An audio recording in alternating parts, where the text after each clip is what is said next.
Hello दोस्तों, स्वागत है आपका अपने यूट्यूब चैनल अंबुज पाठशाला में। तो इस वीडियो में हम लोग JAC board weekly test class 12th का मैथमेटिक्स का most important viral question paper देखने वाले हैं, जो कि कल आपके वीकली टेस्ट एग्जाम में देखने को मिलेगा, कल यानी कि 13 सितंबर को। तो चलिए वीडियो को स्टार्ट करते हैं। और वीडियो को स्टार्ट करने से पहले हमारे चैनल पर नए हो तो चैनल को सब्सक्राइब जरूर कीजिएगा। साथ ही वीडियो को अपने दोस्तों के पास भी शेयर कर दीजिएगा, क्योंकि वीडियो बहुत ज़्यादा इंपॉर्टेंट होने वाला है। इस वीडियो में हम लोग ऑब्जेक्टिव प्लस सब्जेक्टिव दोनों क्वेश्चन करेंगे, ठीक है। और मैं आपको बार बार बोलता हूं कि पीडीएफ के लिए टेलीग्राम ग्रुप को जरूर ज्वाइन करके रखिएगा। टेलीग्राम ग्रुप का लिंक आपको मिल जाएगा डिस्क्रिप्शन में, ठीक है। डिस्क्रिप्शन में जाइए, टेलीग्राम ग्रुप में ज्वाइन हो जाइए। साथ ही आपको वहाँ पर मिल जाएगा डिस्क्रिप्शन में ही व्हाट्सअप चैनल का लिंक। तो व्हाट्सअप चैनल को भी फॉलो करके रख लीजिएगा, क्योंकि आने वाले समय में सारा स्टडी मटेरियल आपको व्हाट्सअप चैनल के थ्रू ही प्रोवाइड कराया जाएगा, ठीक है। साथ ही इंस्टाग्राम का भी लिंक दिया हुआ है, तो आप लोग वहाँ पर फॉलो जरूर कर लीजिएगा, क्योंकि आपका कोई भी पर्सनल डाउट इश्यू हो तो आप लोग मुझे डायरेक्टली वहाँ पर डीएम कर सकते हैं। चलिए फाइनली स्टार्ट करते हैं। एक बार फिर से बता दूं, क्लास 12th का है, मैथमेटिक्स का है, ठीक है। चलिए स्टार्ट करते हैं। तो देखिए वाला क्वेश्चन क्या है, f x is equal to sine x is increasing in. F x बराबर साइन एक्स किस अंतराल में वर्धमान है। यहाँ पर चार ऑप्शन यहाँ पर गिवन है, ठीक है। इनमें से कौन से अंतराल में इंक्रीजिंग है यानी कि वर्धमान है। कैसे समझेंगे, समझिएगा। यहाँ पर हम लोग बनाते हैं चतुर्थांश, और समझिएगा यहाँ पर आपको बहुत ही इजी तरीके से समझ में आ जाएगा, ठीक है। यहाँ पर होता है 0, ऊपर होता है आपका π/2, यहाँ पर होता है आपका पाई, यहाँ पर होता है 3π/2, और 3π/2 को ही हम लोग बोल सकते हैं माइनस का π/2 बोल सकते हैं, बिल्कुल। और वापस आएंगे तो यहाँ पर 2π हो जाएगा, ठीक है।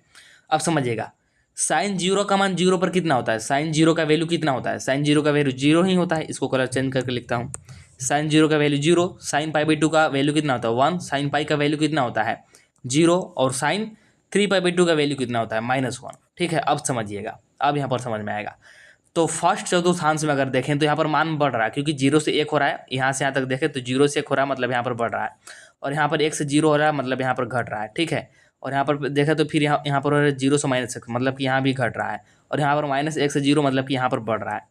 तो बढ़ कहाँ पर रहा है, इंक्रीजिंग कहाँ कहाँ हो रहा है। तो आप लोग देख पा रहे होंगे यहाँ पर -π/2 से लेकर के π/2 तक बढ़ रहा है। मतलब इंक्रीजिंग कहाँ से कहाँ तक होगा, तो यहाँ पर माइनस का π/2 से लेकर के π/2 तक। तो ऑप्शन नंबर डी हो जाएगा। डायरेक्टली आप लोग इसको याद रख सकते हैं, ठीक है। और डायरेक्टली याद रहना चाहिए, क्योंकि ये बहुत सारे क्वेश्चंस में डायरेक्टली काम आ जाता है। लेकिन मैंने यहाँ पर आपको बता भी दिया कि ऐसा क्यों होता है, ठीक है। चलिए आगे बढ़ते हैं। तो आगे देखिए, नेक्स्ट क्वेश्चन क्या है। The function f x is equal to x³ minus 6x² plus में 9x+3 इज डिक्रीजिंग 4। तो ह्रासमान, मतलब ये जो फलन है, फलन, इसका ह्रासमान मान के लिए क्या होना चाहिए इन चारों ऑप्शन में से। तो समझिएगा, ह्रासमान के लिए सबसे पहले इसको हम लोग सोल्व करेंगे। कैसे करेंगे समझिएगा। यहाँ पर f x is equal to this दे रखा है, मतलब ये पूरा फंक्शन दे रखा है। तो हम लोग एफ डैश एक्स निकालते हैं, मतलब कि इसका क्या करते हैं, इसका करते हैं डिफ्रेंसिएशन। क्या करते हैं, डिफ्रेंसिएशन करते हैं, ठीक है।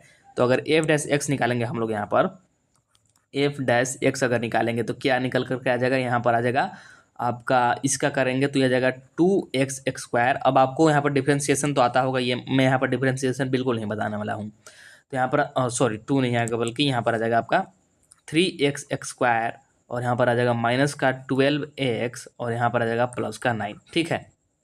ये आ गया। 3 कॉमन ले लीजिए, तो यहाँ पर 3 कॉमन लेंगे तो क्या बचेगा, x² और माइनस का 4x और प्लस में 3, यही आएगा, ठीक है।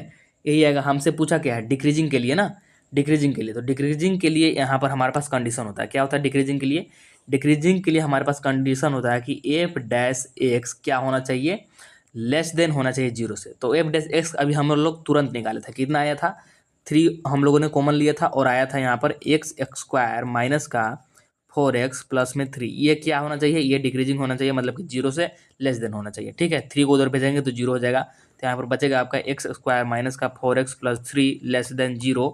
इसका गुणनखंड करेंगे, गुणनखंड करना आपको आता होगा। तो यहाँ पर हमारे पास निकल कर आ जाएगा x-1 और निकल कर आ जाएगा x-3 लेस देन 0।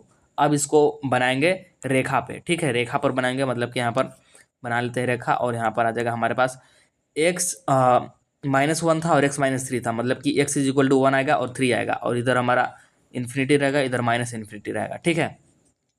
और अगर आप लोग 1 से 3 के बीच में देखिएगा तो यहाँ पर नेगेटिव आएगा, यहाँ पर पॉजिटिव आएगा, और यहाँ पर पॉजिटिव आएगा, ठीक है।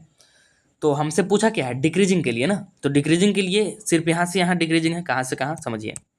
यहाँ से यहाँ तक डिक्रीजिंग है, मतलब कि 1 से 1 से तो बड़ा होना चाहिए x, लेकिन 3 से छोटा होना चाहिए, इसके बीच यहाँ पर डिक्रीजिंग रहेगा। ऐसा ऑप्शन कहीं पे है क्या? ऑप्शन कहीं पे नहीं है, इसलिए राइट आंसर क्या जाएगा? राइट आंसर हो जाएगा नॉन ऑफ दिस, यानी कि इनमें से कोई नहीं।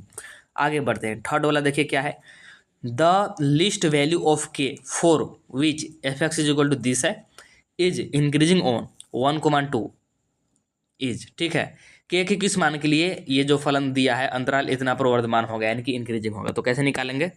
तो एफ एक्स दिया हुआ है, सबसे पहले एफ डैश एक्स निकाल लीजिए, यानी कि इसका कर दीजिए अवकलन। तो एफ डैश एक्स अगर हम लोग निकालते हैं, अच्छे से लिखता हूँ इसको, एफ डैश एक्स अगर निकालते हैं तो एफ डैश एक्स क्या आ जाएगा हमारे पास? अगर इसका करते हैं अवकलन यानी कि डिफ्रेंसिएशन, तो हमारे पास आ जाएगा 2x प्लस के, ठीक है, 2x प्लस के। अब इंक्रीजिंग के लिए भी हमारे पास कंडीशन होता है, क्या होता है कि एफ डैश एक्स जो है ये होना चाहिए ग्रेटर दैन 0, यानी कि 0 से बड़ा होना चाहिए। एफ डैश एक्स क्या है? 2x प्लस के, यानी कि 2x प्लस के ग्रेटर दैन 0, यानी कि के ग्रेटर देन माइनस का 2x, ठीक है। अब यहाँ पर हमको x का मान बोला है, किस किस पॉइंट के लिए? तो 1,2 के लिए। तो यहाँ पर जो x है इसके जगह पर 1,2 रखेंगे, यानी कि हमारे पास आ जाएगा यहाँ पर क्या आ जाएगा? वैसे ही रहेगा सब कुछ, बस x के जगह पर 1,2 रखेंगे। तो के ग्रेटर देन माइनस का 2 और x के जगह पर 1,2, यानी कि के ग्रेटर देन क्या? यहाँ पर आ जाएगा 2 दूनी के 4, यानी कि माइनस का 4, और यहाँ पर आ जाएगा साथ में आपका माइनस का 2, ठीक है। अब हमसे पूछा क्या है? हमसे पूछा है इंक्रीजिंग 1,2, तो सबसे इंक्रीजिंग हो जाएगा आपका यहाँ पर के ग्रेटर देन -2 होना चाहिए। क्यों? क्योंकि जो ये है -4 -2 से छोटा है, इसीलिए इससे भी बड़ा होना चाहिए। तो इसीलिए ऑप्शन नंबर यहाँ पर हो जाएगा कौन सा? ऑप्शन नंबर यहाँ पर हो जाएगा आपका ए करेक्ट, -2। -4 नहीं होगा, क्यों नहीं होगा? क्योंकि -4 जो है -2 से छोटा होता है। माइनस में उल्टा आपको लग रहा होगा, बट आपको समझ में आ गया होगा, तो ऑप्शन नंबर ए हो जाएगा करेक्ट, ठीक है। नेक्स्ट देखिए फोर्थ नंबर वाला, the list value of f x is equal to this is. तो ये f x is equal to this दिया है, तो इसका न्यूनतम मान निकालना है। तो कैसे करेंगे? तो इसको हम लोग ऐसे लिख सकते हैं क्या? जरा सा समझिएगा, ऐसे लिख सकते हैं कि F x is equal to E के पावर में ए एक्स, ठीक है। और ये ई नहीं है एक्चुअली, ये क्या है आपको पता होगा, ठीक है। तो इसको हम लोग ऐसे लिख सकते हैं कि 1 अपॉन इसको एक्सपोनेंशियल बोलते हैं एक्चुअली, ठीक है। 1 अपॉन इसको ऐसे लिख सकते हैं कि ई के पावर में एक्स, नीचे आने के बाद जो -x है ऐसे हो जाएगा। अब यहाँ पर एक बात ध्यान दीजिएगा, एक्चुअली ये फार्मूला टाइप का है, इसको याद कर लीजिएगा कि जब भी आपको इस फॉर्मेट में मिले x + 1/x, इस फॉर्मेट में जब भी मिले, तो अगर इसका हम लोग यहाँ पर बात करें तो ये कहाँ से कहाँ तक बिलोंग करेगा, यहाँ पर समझिएगा। सॉरी, यहाँ पर ये छोटा वाला लेंगे ब्रैकेट, माइनस का इन्फिनिटी से माइनस का कितना, यहाँ पर माइनस का आपका आ जाएगा माइनस के इन्फिनिटी से माइनस के 2 तक, और यहाँ पर रहेगा आपका बड़ा यूनियन 2 से लेकर के इन्फिनिटी तक, ठीक है, 2 से इन्फिनिटी तक। इसमें आपका रहेगा हमेशा नेगेटिव, इसमें रहेगा आपका हमेशा पॉजिटिव, ठीक है। हमसे नेगेटिव का मतलब है यहाँ पर डिक्रीजिंग, और पॉजिटिव का मतलब है क्या? पॉजिटिव का मतलब है हमारे पास पॉजिटिव का मतलब है इंक्रीजिंग। तो हमसे यहाँ पर पूछा है न्यूनतम मान है, तो इसका न्यूनतम मान क्या आ जाएगा? न्यूनतम मान हमारे पास आ जाएगा 2, ठीक है। न्यूनतम मान हमारे पास आ जाएगा 2, यानी कि ऑप्शन नंबर यहाँ पर हो जाएगा कौन सा? ऑप्शन नंबर सी हो जाएगा करेक्ट। चलिए आगे बढ़ते हैं, तो आगे देखिएगा नेक्स्ट क्वेश्चन है हमारे पास 5 नंबर वाला, the maximum value of f x is equal to this is. तो इसका महत्तम मान, तो ये आपका मैक्सिमा मिनिमा का क्वेश्चन है। तो इसको कैसे निकालेंगे? तो इसको यहाँ पर हम लोग करते हैं सॉल्व, ठीक है, यहाँ पर करते हैं, समझिएगा कैसे करेंगे। तो सबसे पहले एफ डैश एक्स करेंगे, तो एफ डैश एक्स यहाँ पर करते हैं, मतलब कि डिफ्रेंसिएशन करते हैं। तो यहाँ पर हमारे पास था फंक्शन क्या था? x-2 इंटू में x-3 का होल स्क्वायर। तो आपको पता है कैसे करना है डिफ्रेंसिएशन, पहले वाला एज इट इज दूसरे वाला का डिफ्रेंसिएशन प्लस दूसरे वाला एज इट इज पहले वाला का डिफ्रेंसिएशन। तो क्या हो जाएगा? x-2 को ऐसे ही रहने देते हैं हम लोग, और डिफ्रेंसिएशन करते हैं x-3 का होल स्क्वायर का, तो 2x-3 ये आ जाएगा, और यहाँ पर करेंगे प्लस, और साथ में करेंगे x-3 का डिफ्रेंसिएशन, तो 1 आएगा, तो इंटू में 1 प्लस, यहाँ पर इस बार रखेंगे x-3 को एज इट इज, और x-2 का करेंगे यहाँ पर क्या डिफ्रेंसिएशन, तो यहाँ पर आ जाएगा 1, यानी कि ये आ जाएगा आपका x-3, ठीक है। डायरेक्टली मैं x-3 कॉमन ले रहा हूँ, तो अंदर हमारे पास अंदर बचेगा 2x माइनस का 4, और प्लस में x-3 अंदर ये बचेगा, ठीक है, अंदर ये बचेगा। तो इसके बाद आगे करेंगे, तो आगे क्या हो जाएगा? आगे आपका यहाँ पर एक्स माइनस थ्री और उसको जोड़ घटाएंगे तो हमारे पास आ जाएगा 3x-7। ये था या एफ डैश एक्स। अब निकालेंगे एफ डबल डैश एक्स। तो f double dash x is equal to आपका आ जाएगा, तो वैसे ही करेंगे, फर्स्ट वाला एज इट इज सेकेंड वाला के डिफ्रेंसिएशन, फिर सेकेंड वाला एज इट इज फर्स्ट वाला के डिफ्रेंसिएशन। तो बस कीजिए, तो x minus three as it is, इसका करेंगे तो यहाँ पर आ जाएगा सिर्फ और सिर्फ 3 प्लस में इसको इस बार एज इट इज रखेंगे, यानी कि 3x-7 ऐसे ही रहेगा, और उसका करेंगे तो 1 आ जाएगा। ठीक है, अब जब इसको जोड़ेंगे घटाएंगे तो हमारा निकल कर आ जाएगा F double dash x is equal to आ जाएगा 6x-16। ठीक है, अब क्रिटिकल पॉइंट के लिए करेंगे इसको जीरो के इक्वल, यानी कि f dash x is equal to zero करेंगे तो हमको यहाँ पर क्रिटिकल पॉइंट मिलेगा। और क्रिटिकल पॉइंट हमको यहाँ पर क्या क्या मिलेगा, किसको यहाँ पर इक्वल कर रहे हैं, एफ डैश एक्स के, आई मीन जीरो के, तो एफ डैश एक्स को कर रहे हैं। ठीक है, तो एफ डैश हमारा एक्स क्या था, x-3 और 3x-7, तो हमारे पास दो मान निकल कर आ जाएंगे एक्स के लिए। क्या क्या निकल कर आ जाएगा, एक तो 3 आएगा और एक 7/3 आ जाएगा, एक 3 और एक 7/3। ठीक है, एक 3 आएगा और एक 7/3 आएगा। अब यहाँ पर दोनों को रखेंगे मान, एफ डबल डैश एक्स में रखेंगे, पहले 3 को रखेंगे फिर 7/3 को रखेंगे और चेक करेंगे कि कौन नेगेटिव आ रहा है। जो नेगेटिव आएगा वो मैक्सिमा होगा, मैक्सिमा का पॉइंट होगा, उसी पर हमारा मैक्सिमम मान निकल के आ जाएगा। तो मैं यहाँ पर चेक करता हूँ 7/3 को। ठीक है, और मैंने यहाँ पर चेक करके देखा तो ये आपका नेगेटिव आएगा। क्या आएगा, आप लोग चेक कर सकते हैं, ये नेगेटिव आएगा। नेगेटिव आएगा मतलब कि ये मैक्सिमा का बिंदु है। तो फिर एफ में रख दीजिए 7/3, यानी कि एफ एक्स की जगह पर रखेंगे 7/3 तो आपका मैक्सिमम वैल्यू मिलेगा, यानी कि आपका 7/3 माइनस का 2 और फिर 7/3 और यहाँ पर माइनस का 3 का होल स्क्वायर, और इसको जब कैलकुलेट करेंगे तो 4/27 आएगा, जो कि ऑप्शन नंबर यहाँ पर कौन से गिवन है, ऑप्शन नंबर सी में गिवन है। तो ऑप्शन नंबर सी हो जाएगा करेक्ट। इसके बाद देखिए 6 नंबर वाला क्वेश्चन क्या है, tangent is parallel to x axis then slope. स्पर्श रेखा एक्स अक्ष के समांतर है तो प्रवणता क्या होगा, 0 होगा। कोई स्पर्श रेखा है और ये जो है हमारा एक्स एक्सिस है, ठीक है, यही हमारा एक्स एक्सिस होता है, इसी के समांतर है, तो ढाल क्या होगा, यहाँ पर जो प्रवणता होता है इसी को हम लोग ढाल बोलते हैं, तो ढाल नहीं होगा। ये सिंपल यहाँ पर स्ट्रेट आपको दिख रहा है, ढाल है ही नहीं, मतलब कि 0 होगा। ठीक है, इसके बाद देखिए 7 नंबर वाला क्वेश्चन क्या है, slope of tangent at x is equal to 2 where curve is, मतलब ये कर्व दे रखा है। तो कुछ नहीं होता है, स्लोप निकालने के लिए आपको सिर्फ यहाँ पर डिफ्रेंसिएशन करना होता है, तो करेंगे डिफ्रेंसिएशन एक्स के रिस्पेक्ट में, तो dy/dx और यहाँ पर आ जाएगा आपका 2x माइनस का 2, किस पॉइंट पे निकालना है, x इज इक्वल टू 2 पर, तो x की जगह पर 2 रख दीजिए, 2 × 2 माइनस का 2 यानी कि 4 - 2 यानी कि 2 निकल के आ जाएगा, जो कि ऑप्शन नंबर 1 में गिवन है। ठीक है, इसके बाद देखिए 8 नंबर वाला है हमारे पास, integration sin 2x dx is equal to, तो कैसे करेंगे sin 2x dx का, तो integration sin 2x dx is equal to हो जाएगा, sin 2x का आ जाएगा हमारे पास माइनस का cos 2x और अपॉन में 2x के लिए अलग से अपॉन में 2 आ जाएगा प्लस c। ठीक है, इसी को हम लोग थोड़ा सा सजा के लिख सकते हैं कि 1/2 माइनस का 1/2 cos 2x प्लस c, जो कि ऑप्शन नंबर आपको सी दिख रहा हो, ऑप्शन नंबर सी हो जाएगा करेक्ट। ठीक है, इसके बाद देखिए नेक्स्ट है आपका 9 नंबर वाला क्या है कि मतलब integration √x + 1/√x dx is equal to, तो इसको कैसे करेंगे, बहुत ही सिंपल ये भी, तो इसको ऐसे करेंगे कि इंटीग्रेशन इसको अलग अलग कर देते हैं। √x का मतलब क्या होता है, x के पावर में हाफ, यानी कि इंटीग्रेशन x के पावर में half dx plus integration 1/√x dx। 1/√x को ऐसे ही क्यों छोड़ दिए, इसको मतलब इसका पावर हाफ क्यों नहीं किए, क्योंकि हमको डायरेक्टली फॉर्मूला पता है, इंटीग्रेशन 1/√x का फॉर्मूला हमको डायरेक्टली पता है।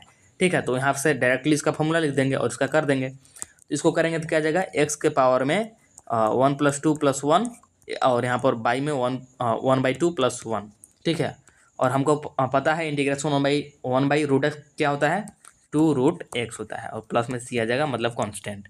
तो जब जोड़ेंगे तो हमारे पास आ जाएगा x के पावर में 3/2 अपॉन में 3/2 और प्लस में 2x के पावर में यहाँ पर हाफ, या फिर √x भी बोल सकते हैं, प्लस c।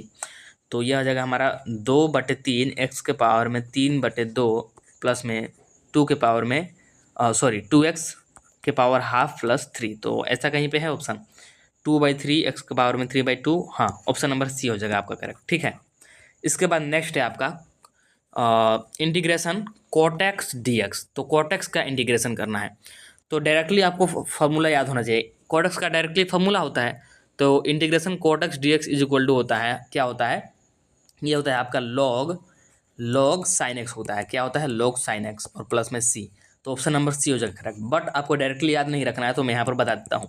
वैसे ऑब्जेक्टिव वाले में तो इसको सोल्यूशन करने की कोई जरूरत नहीं है, डायरेक्टली आपको याद रखना चाहिए। सोल्व करना चाहे तो इसको कैसे करेंगे सोल्व? इसको ऐसे करेंगे कि यहाँ पर मान लेंगे कि i is equal to cos x का हम लोग क्या लिख सकते हैं? cos ax अपॉन में sin x लिख सकते हैं ना, बिल्कुल लिख सकते हैं dx। अब यहाँ पर पुट कर लीजिएगा, क्या पुट कीजिएगा कि put sin x is equal to T, sin x is equal to T put करेंगे और आगे यहाँ पर करेंगे इसका इंटीग्रेशन, तो बस यही हमारे निकल के आ जाएगा, यानी कि log sin x निकल के आ जाएगा। बहुत ही सिंपल है। इसके बाद आते हैं अब सब्जेक्टिव क्वेश्चन की ओर। तो पहला सब्जेक्टिव क्वेश्चन है, क्या है कि इन द क्या है, in the curve this obtain the slope of the curve at the point where y is equal to 2। मतलब कि इसका परवंदा निकालना है, इस वक्र का परवंदा निकालना है, कौन से बिंदु पर? y इज इक्वल टू 2 पर। तो मैंने बताया कि आपको परवंदा क्या होता है। परवंदा कुछ नहीं होता है, सिंपली इसका क्या कर दीजिए, अवकलन कर दीजिए, यानी कि डिफ्रेंसिएशन कर दीजिए। तो करेंगे x के रिस्पेक्ट में, तो यहाँ पर आ जाएगा इसका करेंगे, तो यहाँ पर आ जाएगा 2y, वाई स्क्वायर इसलिए 2y, और y का अलग से तो dy/dx, और 4x का करेंगे तो आ जाएगा 4। ठीक है, dy/dx अपने जगह पर रहेगा और इस 2y को यहाँ पर भेज देंगे नीचे। ठीक है, तो यह हमारे पास क्या जाएगा dy/dx, और यहाँ पर आ जाएगा 4/2y। हमको कौन सा पॉइंट पर निकालना है? y इज इक्वल टू 2 पर। तो यहाँ पर y की जगह पर 2 रख दीजिए, यानी कि 4/2 इंटू 2, यानी कि 2 इंटू 2 4, और 4 यानी कि 1 निकल के आ जाएगा इसका मान। तो ये हो गया आपका सॉल्यूशन। ठीक है, इसके बाद देखिए नेक्स्ट, चलिए नेक्स्ट क्वेश्चन देखिए। ये 3 नंबर वाला है ना, ये 3 मार्क्स वाला है। 2 मार्क्स वाला मैंने आपको बता दिया, 2 मार्क्स का एक ही क्वेश्चन मैंने यहाँ पर डाल रखा है, एक क्वेश्चन मिसिंग है, कोई बात नहीं। अब देखिए 3 मार्क्स वाला दोनों है, ये दोनों 3-3 मार्क्स वाला क्वेश्चन है। तो इंटीग्रेशन tan x और sec x, तो कैसे करेंगे? तो इंटीग्रेशन tan x सबसे पहले देखते हैं। तो वही करेंगे कि i इज इक्वल टू मान लेंगे इंटीग्रेशन tan x को क्या लिख सकते हैं? sin x upon cos x लिख सकते हैं। जैसे अभी मैंने कोट का बताया था ना ऑब्जेक्टिव में, सेम टू सेम यहाँ पर tan का होगा। अब यहाँ पर हम लोग मान लेंगे कि लेट या फिर put cos x is equal to T. ठीक है, cos x is equal to T, तो इसका करेंगे डिफ्रेंसिएशन करेंगे, तो यहाँ पर माइनस का sin x dx is equal to D T, यानी कि sin x dx is equal to minus का डी टी। ठीक है, तो यहाँ पर sin x dx जो ऊपर वाला ये तो हमारा पूरा बन गया डी टी, और 1 अपॉन जो cos x है ये हमारा 1 अपॉन टी हो गया। ठीक है, अब जानते हैं इंटीग्रेशन 1 अपॉन टी का होता है log टी, और माइनस अपने जगह पर प्लस सी, और टी क्या है? तो अभी तुरंत हम लोगों ने यहाँ पर माना था cos x है, तो cos x कर देंगे, और जब यहाँ पर माइनस को अंदर लेंगे तो ये हमारा log sec x आ जाएगा। तो इस प्रकार से आपका हो गया। इसके बाद देखिए नेक्स्ट है आपका इंटीग्रेशन sec x था, तो क्या करेंगे?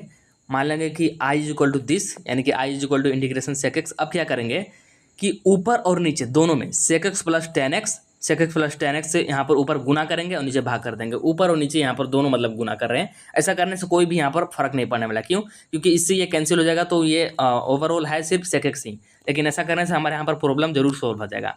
क्या करेंगे कि अब इसको sec x plus tan x को t ले लेंगे, इस sec x plus tan x को t ले लेंगे, और इसका करेंगे डिफ्रेंसिएशन, तो sec x plus sec x into sec x plus tan x dx is equal to D T.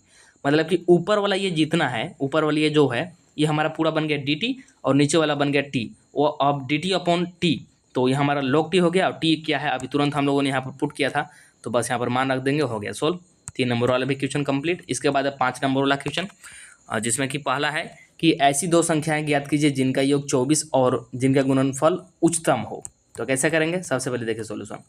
मान लेंगे कि 2 संख्या कौन कौन सी है, तो लेट 1 नंबर इज x और other number is 24 minus x. ठीक है, तो हमारे पास फलन क्या बनेगा? 2 संख्याओं का गुना बनेगा हमारे पास फलन, यानी कि y is equal to x into y is equal to x into 24 minus x. अब इसका करेंगे डिफ्रेंसिएशन करेंगे तो ये हो जाएगा, फिर डबल डिफ्रेंसिएशन करेंगे, ये तो हुआ एक बार डिफ्रेंसिएशन, इसके बाद करेंगे डबल डिफ्रेंसिएशन। ठीक है, इसके बाद निकालेंगे क्रिटिकल पॉइंट।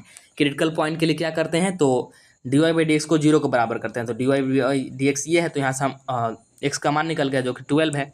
अब यहाँ पर 12 निकल गया ना x का मान, तो अब इक्वेशन 3 में रखेंगे इस मान को, तो हमारा निकल का आ जाएगा यहाँ पर नेगेटिव। क्या निकल का आ जाएगा? नेगेटिव। मतलब कि यहाँ पर ये जो 12 है ये आपका मैक्सिमा का पॉइंट है। मैक्सिमा का पॉइंट है मतलब कि इसी पर आपको मैक्सिमम वैल्यू मिलेगा। तो बस कुछ नहीं करना है, अब यहाँ पर इस 12 को पुट कर देना है आपको इक्वेशन में। तो पुट करेंगे तो x इज इक्वल टू 12 मिल गया, और यहाँ पर फिर 24 माइनस 12 कर देंगे तो फिर से 12, यानी कि दोनों नंबर 12 एंड 12 आ जाएगा। ठीक है, एक और बच गया जो कि लास्ट वन है आपका 5 नंबर वाला। क्या है कि find the maximum and minimum values of this. तो अंतराल इतना में, अंतराल भी आपको गिवन है इसका, यानी कि 3x के पावर में 4 माइनस का 8x³ प्लस में 12x² प्लस माइनस का 48x प्लस में 25, इसका उच्चतम और न्यूनतम मान निकालना है इस अंतराल में। तो कैसे करेंगे, तो वही करेंगे जो अभी सेम टू सेम ऊपर हम लोगों ने किया। क्या करेंगे, कुछ नहीं करना, सिंपल देखिए f(x) गिवन है, इसका करेंगे सबसे पहले f'(x) निकाल लेंगे, f'(x) निकाल लिए, इसके बाद f'(x) निकाल लेंगे, इसके बाद क्रिटिकल पॉइंट निकाल लेंगे, यानी कि क्रांतिक बिंदु जिसको हिंदी में बोलते हैं। तो क्रिटिकल पॉइंट निकालेंगे तो हमारे पास क्या आ जाएगा, क्रिटिकल पॉइंट यहाँ पर हमको मिलेगा, क्रिटिकल पॉइंट यहाँ पर हमको 2 मिलेगा। कौन कौन सा, तो एक ही लेकर के यहाँ पर चलते हैं, ये मिलेगा तो 2 एक्चुअली, लेकिन एक हमारे पास माइनस का रूट 2 मिलेगा जो कि 0 से लेकर के 3 के अंदर बिलोंग नहीं करता है, इसीलिए सिर्फ और सिर्फ एक ही क्रिटिकल पॉइंट मानेंगे जो कि x=2 है।